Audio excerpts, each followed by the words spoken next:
We are thrilled to be what I'm told is the first and only speakers on AI today. Oh, no, getting word that it is everyone. Okay, perfect, not to worry. Well, as we kick things off, great to meet you all. My name is Michael Murphy, a partner with our team at Adaptivate.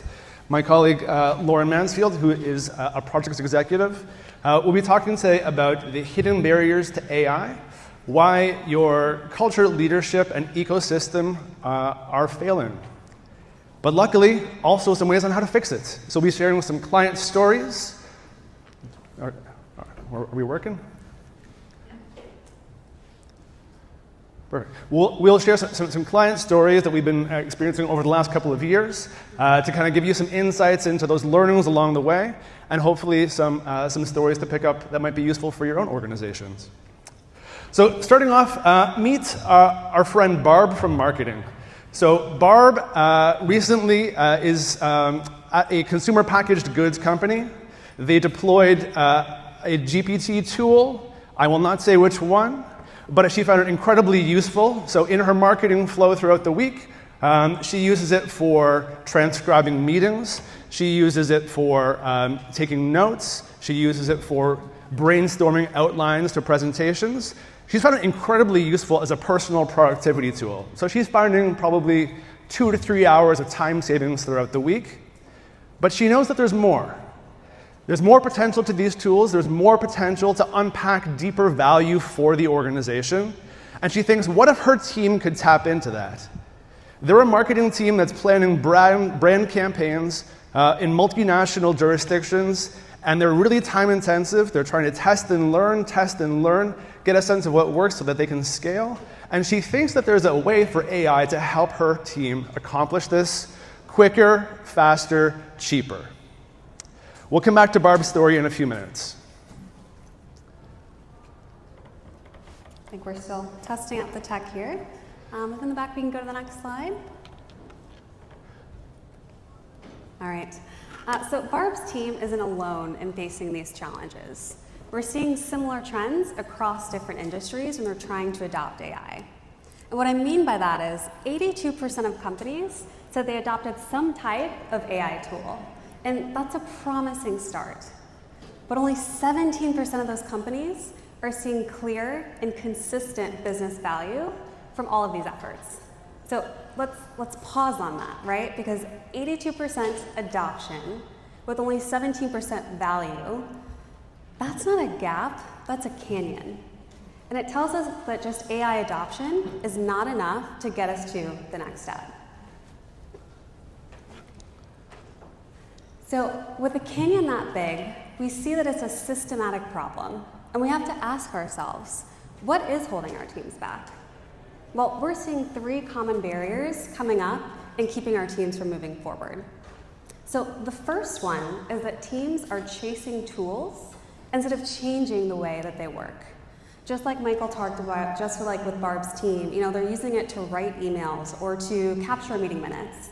And those are good time savers, but they're not game changers.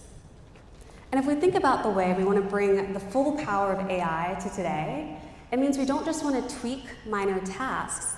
It means we want to change the way that we succeed as a business. Now, the next big barrier that we're seeing is even when teams do start to tiptoe into new territory, they're getting stuck in different pockets of progress. And by that, we see different power users, coming up with some pretty exciting experiments, but they're not being pulled across the organization. And that means that the benefits also stay small and scattered. So if we want to bring AI to the forefront, we need to pull it across our roles and functions and workflows to get it there.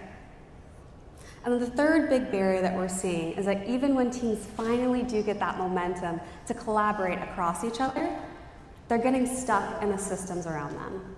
So the processes are not built for AI-accelerated decisions. They're still stuck in manual workflows.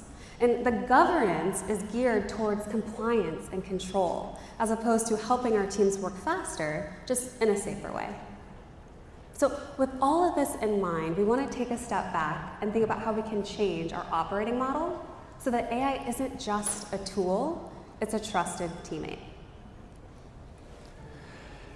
If there's one thing to take a snapshot of and print it out and put it on your refrigerator, it is this one. So the organizations that are going to win this race are the ones who can effectively embed AI into the DNA of how they operate. We've been working with clients on this topic for the past 2 years, and we truly fundamentally believe that building an AI-ready organization should be at the forefront of every people and culture leader's agenda. It has to be P&C at the table, alongside the business, alongside the CFO, alongside the technology leadership. We heard about the magic triangle earlier this morning. I think it's actually a diamond. Those 4 players have to be key partners in bringing this to life, and it has to be people-led. As much as you can have the greatest tools in the world, if you don't have the people bringing them to life who are going to be embedding them and using them in your day-to-day work, it's not going to work, honey. So we want to talk about how to make this come to life. And so we think about a framework of capability, mindset, and ecosystem, and they're all equally important. So capability, are we giving employees and leaders the right knowledge and skills, not just to use Copilot? Because 6 months or a year from now, that's going to be obsolete. We need to give them AI fluency so that they know how to think differently, unpack the processes that are core to your business, and fundamentally reimagine them through the lens of AI. Capability. Over to the right-hand side, mindset. There's such skepticism and fear around AI right now. People are worried about job displacement. How can we help win over their hearts and minds, shift the culture, shift how leaders talk and think about this, to really get people on board so that they're willing to experiment, willing to try, and willing to adopt these new tools. Wrapped around all of that is our third component, the ecosystem. So are we building the best possible sandbox to help this thrive, to help AI really come to life within the organization? We have the right governance and policies in place to help people thrive in this environment. You can go really fast if you have the right brakes in place, and that's part of what this entails. Thinking about, do you have the right ethics and the right policies to help people understand how best and when to use these tools? We're going to dive into each of these so that we can kind of get a bit of a deeper lens and share some client stories for you. Exactly. So how do we take all of that potential and turn it into real progress? Well, we want to start by building AI fluency. And don't worry, I'm not going to ask that you do some more training on today's trending tool, because we know those are going to shift every few months, if not every few weeks. What I'm talking about is real fluency. And that means understanding AI and how to apply it to your specific line of work. So this does mean going beyond creative Copilot prompts and focusing on a couple key things. First, we want to know what AI does. Then we want to know how it works. And then perhaps most importantly, we want to know how to make it work better for you. And so this is talking about going beyond just the processes and focusing on the principles behind them. And we do that by helping our teams feel equipped and empowered to start engaging with AI in a way that makes sense to their day-to-day work. So this isn't about just memorizing a bunch of steps, but about shifting the way that we think about using AI going forward.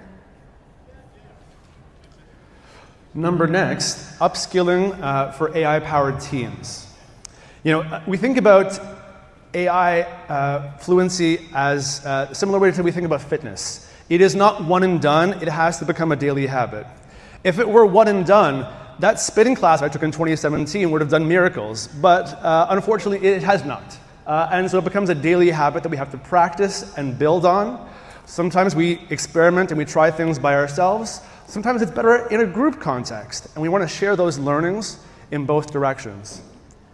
So one and done simply doesn't work. Training and upskilling needs to be role-specific and industry-specific. So the way that you're going to help teach recruiters how to use AI and what that means in an HR context, very different how you're going to teach finance analysts on how to use these tools and what this means on how to apply them for their roles. Has to be role-specific and it has to be contextual. And finally, we want to think about what are the knowledge pathways across your organization where you can have peer learning loops that are going to connect the different discoveries. So if you discover something in your UK region, how can we cascade that across North America? How can we cascade that to Asia? What are the loops that are in place to help have that knowledge be shared across the organization so that it isn't just instructor training based, but learning embedded in the flow of work? And then once we get those habits in place, we can use them to start thinking about how we can redesign work for AI. And so what this means is we're not just going to keep stepping harder on the gas, but we're going to take the chance to build a car that can drive itself. And so what I'm trying to say is if we want to match the speed and scale that AI makes possible, we need to rethink the entire system. And that starts with figuring out the right use cases, the right places in which we want to bring AI to the table. Because we don't just want to use AI, we want to use it in the right spots to get the most value. So let me walk you through an example of where this has already worked incredibly well. There's a large food and beverage company that was focused on tailoring their marketing approach because I wanted to make it more timely across their hundreds of global brands and evolving customer base. This is our friend Barb. Exactly, this is where Barb comes right back in. And so Barb and her team are trying to figure out, from a marketing perspective, how do they change their campaigns? Because at the time, their campaign cycles took 8 weeks. And a lot of that time was spent working with different agencies, trying to figure out different ideas and test them and refine them. And long story short, it just took too long. Because with an 8-week lead time, you're only getting out a couple campaigns per quarter. So instead of saying, okay, how can we start to plug AI into random places, they asked themselves, how can we make AI the engine of our innovation entirely? Now that was a game changer. Because they're able to bring in a totally different approach, they shifted their campaign cycles from 8 weeks to 8 days. And that's because they brought AI into all of it. They used it to generate different ideas. They used it to create additional campaign content that was more tailored to their audience. And they even used it to plan and track progress towards KPIs that were way more accurate to their business goals. So that's how we start to think about redesigning work with AI. They didn't just digitize their old process, they transformed the entire workflow from beginning to end. And because of it, they were able to increase their speed to market by nearly 10 times.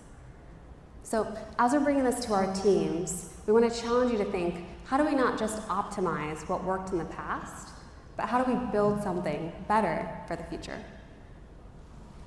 Let's jump over to mindset. So this is about growing leadership commitment. We fundamentally believe that you cannot delegate learning how to use AI to your team. As leaders in organizations, we need to role model what this means and go through it ourselves, understand the capabilities of the tools in order to be able to push and probe and challenge our teams with the right critical questions to ensure that you're getting the maximum outputs from these tools. We were working with a North American law firm with the head of business development, and she said, you know what, I'm going to empower my teams to take a first stab at this, try and figure it out. They quickly got stuck with analysis paralysis and simply couldn't figure out where best to plug it in. And she said, okay, you know what, I'm going to roll up my sleeves, I'm going to dig in on the weekends, I'm going to understand these tools, I'm going to teach myself. And by doing so, she was able then to role model the behaviors that she expected from her team, and also experience the discomfort of what it means to go through that learning journey of a whole new set of tools. So she had much greater empathy for how her team was going to progress through that learning, and she understood from that experience that was the same learning that would happen with all the lawyers at her firm, all the different back office functions. And so by going through it herself, it kind of paved the way for a huge realization that leaders need to role model what they're going to expect, and this cannot be delegated away. And when leaders commit to using AI, they send a powerful signal to their teams that they can test and learn as well. Because when organizations are failing to make AI stick, it's usually not because of the tools or the products, but because their teams are too scared to use them. And we want them to use them. We want them to test, to try it out, to see what works and see what doesn't, right? So we can bring all of that feedback into the way we're working and learn from it faster. So when we think about how we can start to build this culture, I actually think back to when I first learned to start driving at 15. Yes, I'm going to use another car metaphor, so buckle in with me. But when I got behind the steering wheel for the very first time, I was incredibly overwhelmed by all of the controls and the buttons and the shift and prindle and what does that even mean, right? But I realized pretty quickly that if I wanted to learn how to drive this car, I just had to put my hands at 10 and 2 and see what I could do. And once I figured it out, I was incredibly excited to see where else I could go. And those are the same feelings that we want to start bringing to our teams as they start playing and testing with AI. We don't want them to be caught back with fear or with friction, but we want them to be excited about the road ahead, because with the AI landscape, it's only going to get wider. So tactically, how do we take some of those individual wins and scale them across the organization? Well, a couple things to keep in mind. First, as your individuals are testing and seeing some success, celebrate it, right? Talk about that with the other teams. Again, bring it across the organization intentionally. From there, you want to think about how you can share stories, not just you, but your teams with each other. And so we want to start putting some mechanisms in place for teams to share what's working and what's not consistently over time. And that's how you start to nurture an entire culture that gets excited, so that AI isn't just some cool tool, it becomes a core capability. Great. So we want to think about how to incentivize disruption. So, people have such a deep-rooted fear around AI. They're worried about job displacement. They're worried about, is this going to take over my role entirely? What will I do in that case? And so I'm going to be obstructionist. I'm going to sabotage what's happening. I'm going to be willfully disobedient. In large part because the incentives that are in place in organizations are often measuring the wrong things in the age of AI. So they may be measuring how many widgets you could churn through in a day or how many applications you could process. Because speed of processing is going to completely upend that, we need to rethink what KPIs look like. What are you measuring as an organization to say these are the outcomes that we're driving towards? And this is how we need to think differently about work. If you can bring people along that journey and help them think about outcome-focused measures of success, that can help them be a part of that journey. When we were working with a chocolate confectionery company, we had the opportunity to help them brainstorm over 100 different use cases for how they could incorporate AI into their company. And we began to actually walk the factory floor and talk to employees to engage with them to understand where do they see opportunities. Walking the chocolate factory floor, I felt like Willy Wonka, I promise you. It was very cool. But actually talking to the technicians who repair the chocolate machines was a huge unlock. They're carrying around these bags of giant binders with all the repair manuals for the machines. We actually worked with them to develop large language models that process all of the manuals so they could have a conversation either on their mobile phone or via text, or via audio, in natural language conversation around how to repair the machine that was in front of them. They could send a photo to the LLM, and they would actually reference back to the manual to help them actually solve that. By bringing them along that journey and saying, how can we use this tool of AI to augment your life and make it better at work, make your job more effective, make you happier in your job? It was a great way to find that adoption because people saw the value. We weren't doing something to them, we were engaging them to be a part of that process. So when we think about aligning AI with strategy, that's how we move from experimentation to enterprise-wide value. Too often, we're seeing that AI gets siloed into showcases from innovation teams or demos from different labs. I mean, how many times have we seen different companies invest millions into AI initiatives that just fizzle out? And that's not because the technology didn't work. That's because that work wasn't tied to broader business priorities or performance. And when that happens, that means that it just won't scale, it won't stick, so it won't matter. If AI is not in the room when you're setting your business goals, it's probably not going to show up when you're trying to measure the success that Michael mentioned earlier. So instead, what we want to do is start to integrate AI into our strategic priorities. This way that when we're implementing AI and we're trying to track that value and impact, it stops becoming a question as to if or when, and instead starts becoming the answer to how we win. And that requires a lot of collaboration and partnership across the organization. And this is everyone from senior leaders to operational teams, and yes, your technology and data partners. Because that's how we can use AI to march toward our common goals.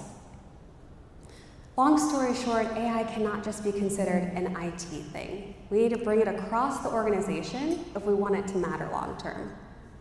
So we can't just think of AI in terms of piloting. We need to start pulling it into all of our business planning going forward. Great. Number next. So we want to think about how to deploy AI as part of a blended workforce. So this needs to be woven into the tapestry of your talent sourcing fabric. You think about your full-time on-the-books workers, contingent workers, other contractors, vendors, and now AI agents are one component of your talent sourcing strategy. There's very kind of specific skill sets that AI agents are going to be really effective at. And even in the past 6 months, we've started to see agent-to-agent interactions, which are going to create even more possibilities of that potential. Our team in Europe was working with the UN, helping them support the refugee arrival centers. One of the challenges that they face, in addition to the fact that foreign aid budgets have been cut recently, let's say, but they're also facing talent and skills gap shortages. So finding folks who can speak all of the different 12 languages that they have in coming to these arrival centers was really challenging to have staffed around the clock with all the different language capabilities. And so thinking about what could an AI solution be that would again be mobile friendly, voice, audio, text, in the family's natural language as they're arriving to help them get access to the right food, shelter, clothing that they need access to. The UN simply couldn't staff those centers with the right people, with the right skills, at the right time, in the right volume of capacity that they needed. And so an AI solution is actually something that's going to be part of their broader talent sourcing because it was solving a specific skills gap. It wasn't about displacing people's jobs, it was augmenting that in a way that was cost effective, but also met the needs of the users who were coming in through in a very effective way. So as much as this can be seen as very scary displacing jobs, it really isn't about that. It's about how do we augment to solve the complex things that we just simply can't find the right folks for in the right place at the right time. And as we bring that workforce together, it's important that we think about putting in the right structures so they can do the right things. Just like when I had guardrails and I was learning how to drive, we want to make sure that we pull in frameworks so that our teams know how to stay on the right road. And a lot of that starts with governance. And so as we think about accelerating AI, we don't just want to ask the question if we can, but we also want to consider how can we do it safely. So let's break that down a little bit. First, we want to focus on balancing oversight with agility, because too many rules are just going to slow our teams down. But if we don't have enough structures in place, then they're going to waste time going into spaces that just aren't relevant for where we're trying to get to. So finding that right balance might vary between different organizations, but the need to put it into place won't. It's going to be necessary to make sure that we go where we need to. The second piece we want to consider is how do we put in the right decision rights as we scale these AI pilots across the organization. Let's jump back to that example with the marketing team and the engine of innovation. The natural next step to something so successful is going to be a lot of questions, like who owns the data that goes into that engine, and who owns the information coming out of it? And then how do we want to start to use this in other places in a way that makes sense? And so on and so forth. And so we don't want to have our teams wasting a lot of time asking these questions. We want to have them gather the right questions, get the answers they need, and then get going to the next big thing. The last piece we want to touch on is the importance of understanding the difference between risk mitigation and risk management. Now, risk mitigation says we're going to avoid all risks at all costs, no matter what. And I don't know about you, but I already feel a little stifled with that sentence. But risk management says we're going to plan and prepare for the inevitable risks that are going to come up so that we can grow through them. So altogether, when we talk about things like guardrails or governance, what we're trying to say is it's not just about putting up a bunch of stop signs, but about giving your teams the rules of the road so they can get where they need to go in a safe manner. So depending on where you are on your journey, if you are just dipping your toe into the waters of AI, or if you've been kind of playing in this sandbox for a little while, you may be at different stages, but there's some ways that you can approach this regardless of your organizational maturity today. So one of them could be thinking about a rapid sprint to identify use cases. So lots of questions around how might we think about integrating this into our business? Where's the highest business value that we can get from experimenting this? Do we want to try it with our core business, or think about maybe testing it and learning in HR first, testing it and learning in finance or technology? What can we learn from that that we could then scale beyond? Next, convene a coalition of the willing. So I guarantee, whether you know it or not, people are experimenting with AI in your organizations. They're using their phone, they're using their browser, they're using their cousin's app that they sent them over text. Like, people are experimenting with this. And so the big test is, can you go find them? Can you find out what experiments are happening? Can you bring them along and make them change champions? Help them become advocates for what you're trying to do within the organization, and use that to build on it and scale it in really effective ways. Last one here is, spot your roadblocks to scaling. So what's getting in your way? Are there overly stringent risk policies or data policies that are making it impossible to really test this in meaningful ways? How can you think about how decision-making needs to evolve? What around leadership reporting needs to change as well? What do you have in place that could be holding you back? And then how do you start solving those, knocking them off the list? So we are thrilled to have spent this time with you. Happy to open it up for some questions. Our colleague Alan is here with us. Lauren and I are at the booth all week. Come say hello. We'd love to chat more. We'd love to hear your stories. Happy to share some more along the way. But I think we have time for a few questions this afternoon. Yes, our first